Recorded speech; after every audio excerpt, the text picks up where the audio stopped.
Gentlemen, make sure to end the previous part standing on your left leg, facing the audience, and with your right hand on the lady's back. Now we're dancing the dip.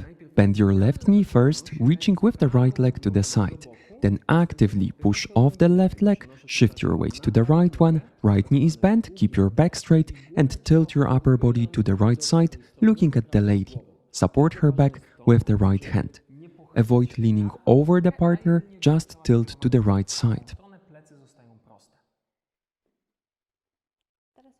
To get out of this pose, push off the right leg, bring left foot to right foot with the first step, and immediately start leading the lady around you. You are the axis of the rotation, she walks around.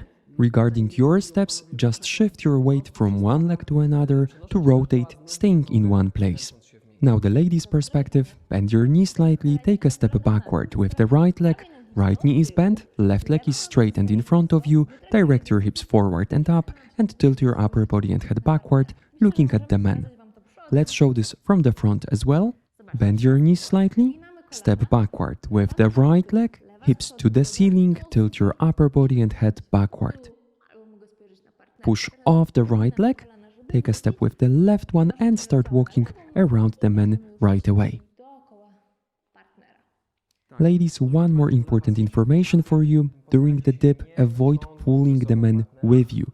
You can shift a small part of your weight to his arm, but you should practically be able to keep your own balance even without his help.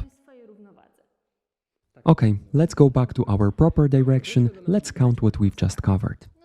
From the dip,